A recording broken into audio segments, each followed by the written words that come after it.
Hello नमस्कार दोस्तों। तो आज हम बात करने वाले हैं नायका शेयर के बारे में। जैसा आप जानते ही होंगे कि इसके शेयर में लगातार गिरावट चल रही है और देखें तो लगभग 70 से 75% तक इसके शेयर में गिरावट हो चुकी है। तो जान लेते हैं कंपनी के काम के बारे में, कंपनी का फंडामेंटल, और अंत में जानेंगे शेयर को बाय करने का सही समय है या नहीं है। तो सबसे पहले जान लेते हैं कंपनी के काम के बारे में। तो नायका एक भारतीय ई कॉमर्स कंपनी है जिसकी स्थापना 2012 में फाल्गुनी नायर ने की थी। इसका मुख्यालय मुंबई में है और यह वेबसाइट, मोबाइल ऐप्स और जो 100 से अधिक इसके ऑफलाइन स्टोर हैं उन पर ब्यूटी, वेलनेस और फैशन जो प्रोडक्ट हैं उनको बेचती है। 2020 में यह एक महिला की अध्यक्षता वाला पहला भारतीय यूनिकॉर्न स्टार्टअप बन गया। तो काम तो लगभग आपको समझ में आ ही गया होगा कि जो ब्यूटी प्रोडक्ट है उनको ऑनलाइन और ऑफलाइन सेल करती है।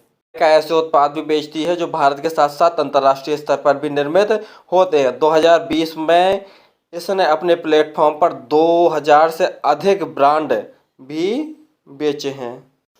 और अब जान लेते हैं गिरावट का कारण। तो शेयरों में गिरावट है निजी equity firm light house India के एक ब्लॉक डील की खबर की वजह से आई है। कहा जा रहा है कि लाइट हाउस इंडिया नायका के 1.8 करोड़ शेयर बेचने की तैयारी में है और इसी खबर के बाद जो इन्वेस्टर हैं लगातार कंपनी के शेयर बेचकर बाहर निकल रहे हैं।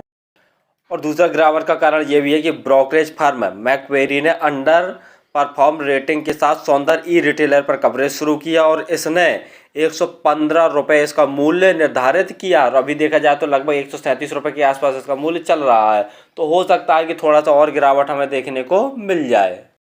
और गिरावट का एक कारण ये भी है कि बैंकों द्वारा ब्याज दरों में लगातार बदलाव और भारतीय रुपए के मूल्य का गिरना कहीं ना कहीं देखा जाए और अंतर्राष्ट्रीय मार्केट का भी गिरना, तो कहीं ना कहीं से ये सभी गिरावट के कारण हो सकते हैं। और देखा जाए तो जो इसका वैल्यूएशन था, वैल्यूएशन भी बहुत हाई था। तो इतनी गिरावट में भी अभी भी देखा जाए तो शेयर महंगा चल रहा है और जब ये अपने हाई वैल्यू पे होगा तो समझिए कि कितना महंगा ये शेयर होगा।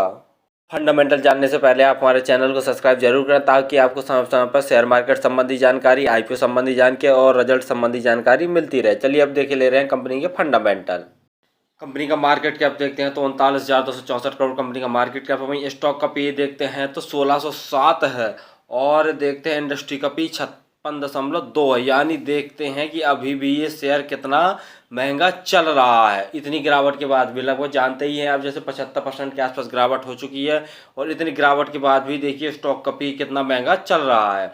ROC देखते हैं तो 6.87% और ROE देखते हैं तो 4.49% है। कंपनी के ऊपर डेप्ट देखते हैं तो डेप्ट तो कुछ खास ज़्यादा नहीं है, 907 करोड़ का कंपनी के ऊपर डेप्ट है। लेकिन कंपनी के पास फ्री कैश फ्लो भी नहीं है, 448 करोड़ का निगेटिव में फ्री कैश फ्लो है। और देखते हैं जो डिविडेंड है, कंपनी डिविडेंड तो देती नहीं है। प्रोमोटर की होल्डिंग जैसा हमने बता दिया 52.3% और इनकी 1% हिस्सेदारी प्लेज नहीं है। वहीं देखे ले रहे हैं हम प्रॉफिट एंड लॉस पिछले कुछ सालों का रिजल्ट। जैसे नेट सेल्स हम 2018 का देखते हैं तो मार्च 2018 की बात करें तो 574 करोड़ का नेट सेल्स हुआ था, जो कि बढ़कर मार्च 2022 की बात करते हैं तो 3,774 करोड़ हो गया। यानी नेट सेल्स में लगातार ग्रोथ देखने को मिल रहा है, जो कि कंपनी के लिए बहुत पॉजिटिव पॉइंट वाली बात है। अब वहीं हम प्रॉफिट आफ्टर टैक्स देखे ले रहे हैं। जैसे 2018 में प्रॉफिट आफ्टर टैक्स है हम देखते हैं तो 28 करोड़ का नेट कंपनी को लॉस हुआ था और वहीं 2021 में देखते हैं तो 62 करोड़ का प्रॉफिट हुआ था।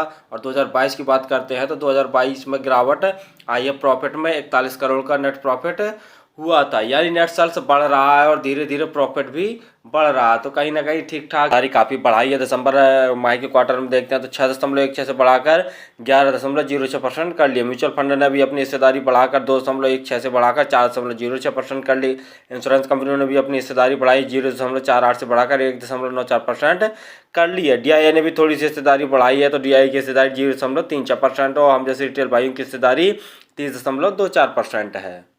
आज के दिन देखते हैं तो 138 रुपये जैसा भाव शो कर रहा है और हाई देखते हैं तो लगभग इसने 415-16 रुपये के आसपास हाई मारा। देखते हैं तो लगभग शेयर में 70 से 75% की गिरावट आ चुकी है।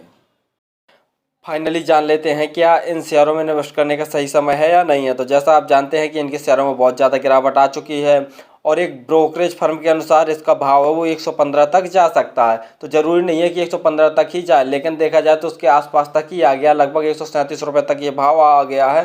हो सकता है थोड़ा सा गिरावट और हमें देखने को मिल जाए। तो आप चाहें तो थोड़ा थोड़ा करके इन्वेस्ट कर सकते हैं। और फिर भी किसी शेयर में इन्वेस्ट करें तो आप अपने रिस्क पर ही इन्वेस्ट करें और स्वयं का एनालिसिस करके ही इन्वेस्ट किया करें। धन्यवाद।